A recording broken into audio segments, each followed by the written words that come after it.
Hey, what's up everybody? Welcome to my Motopilot channel. Today I wanted to make a video about street glide versus road glide because I feel like there's a lot of misinformation out there. Now, as you can see behind me is my 2013 street glide. I chose that bike about 3 years ago, and unfortunately since then I've had some change of heart, and I'm going to explain that in a little bit. So when I was choosing which touring model I wanted, it was strictly based on looks, and I did not like the looks of the fairing on the road glide at all. I thought it was just this weird shape that didn't go with the rest of the bike. And I'm sure if you guys are interested in touring models, you probably already know the only differences are the fairing. The street glide fairing is mounted to the front steering, so it turns when you turn. On the road glide, the fairing is mounted to the frame or the chassis. But I didn't even consider that when I was choosing my touring model. I strictly wanted the street glide. I liked the way it looked. The funny thing is, over time, with the introduction of sport touring models, the road glide has been the go-to to make that bike more of a performance machine. And it's funny, over time, the fairing has grown on me. I like the profile of it. I like the headlight better than the round headlight. It's really strange. I was actually even considering changing the fairing on my street glide to a road glide, doing a conversion.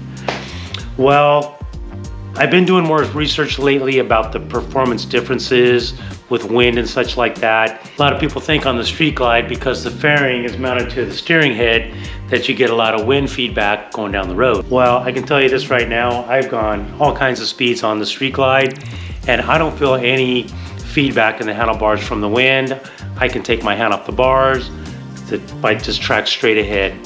So that's really kind of a false piece of information, that everybody thinks the road glide goes through wind better and it has less feedback, in your hands or whatever. The funny thing is, because the road glide's fairing is further away from you and it's lower, it actually has a smaller wind bubble to push wind up over your head. So on the street glide, the fairing is much closer to you, it's taller, so when you're riding, you've got the wind going over your head, it's going over your passenger's head, so it's really more comfortable on longer rides for you and your passenger. And I'm not the only one that thinks this. I've watched other videos where they talk about the differences between the road glide and the street glide with the wind. Another video I found was more like an editorial type of YouTube channel where these two guys went on a long ride and switched back and forth between the bikes. And both of them chose the street glide over the road glide for comfort. So I think we need to quit thinking the road glide is a more comfortable ride because of the fairing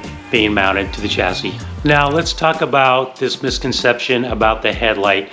A lot of people say, well, on the road glide, you turn your handlebars, but the headlight keeps going straight because the fairing's mounted to the chassis. So maybe you're not going to see where you're going in a corner. This is the funny thing. On a street glide, of course, when you turn, the fairing's mounted to the handlebars, so the headlight goes where you turn your handlebars. So everybody thinks I'm turning to the right, so my headlight's going to go to the right. Did you know that on a motorcycle, to turn right, you actually turn left? So next time you ride your bike, think about it. A lot of guys don't even realize this. Whatever way, if you want to turn right, you're actually pushing to the left on your bike, and it's turning you right. And this opposite goes for turning left. You steer your bike to the right, the bike goes left. So in essence, it's saying your headlight would be pointing in the opposite direction that you're going. Well, come on guys, when you're riding these bikes, you're not really turning your handlebars that much. It's more of a slight pressure and then lean and the bike turns. It's not like you're going into turns and you're making this big sweep with your handlebars. It doesn't work that way. So the headlight misnomer is completely false for both bikes. Don't even worry about the headlight not being able to light up the direction that you're going. One thing I'm hearing people like on the street glide is they like having the gauges closer to them. They're more visible, the cluster's tighter together. Where on the road glide, the fairing's more further away from you. The gauges are a little more spread out. Now, what is nice about the road glide fairing is you have these two storage pockets on both sides. You can flip them open, put items in there. It's not a big deal, but it's something.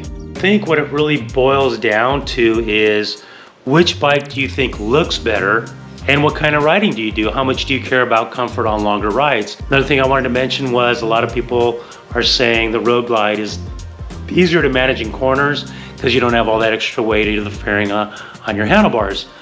I can tell you this, Come on guys, these bikes weigh almost 900 pounds. How aggressive are we really going in the corners? I've taken corners on this so fast that my exhaust pipe is drug on the ground and literally lifted my back end off the ground. And I've had no issues with the steering. So the whole argument about the Road Glide being more responsive in corners, I mean, I think that's really pretty false and maybe exaggerated. You can only go so fast on these bikes before they're just gonna wanna crash. I think you're really gonna be drawn to one or the other. It's not gonna be like, oh, I want this one, no, I want that one, I don't know which one I want. I think it's gonna be more like, I love the Road Glide. It's a more aggressive looking machine, which I agree. And that's what I'm getting, and I'm gonna deal with the extra wind, you know, so it doesn't have as big of a wind buffer. I'm not a wussy, I'm just gonna man up and ride this thing. But if you're like, really care about long distance ride and not getting as fatigued, you know, choose a Street Glide. You're gonna get a better ride for you and your passenger on the back. And if that's important to you, go that route. Like for me, I'm gonna keep the Street Glide set up because I care about the wind, you know, going over the heads of me and my wife. And but every time I see a Road Glide, I think it looks like a more aggressive machine. I love the headlight. I think it looks more like a shark going down the road. I look at the round headlight on this and I feel like it's like a train, you know, the front of a train, and I just don't like it as much as I used to. It bothers me to no end. So anyhow, if you're wondering about those things, there's a lot of arguments going back and forth. Road Glide, Street Glide. If you love the looks of the Road Glide, you're gonna get it. And if you love the looks of the Street Glide, you're gonna get it. And you're gonna be happy with either one, trust me. I love this bike. I can ride it for hours and I'm not tired or fatigued, and I just wanna keep on going. So anyways, guys, hope you enjoyed the video. And don't forget to comment, like, subscribe. Let me hear your thoughts on the Street Glide versus Road Glide. And see you guys next video.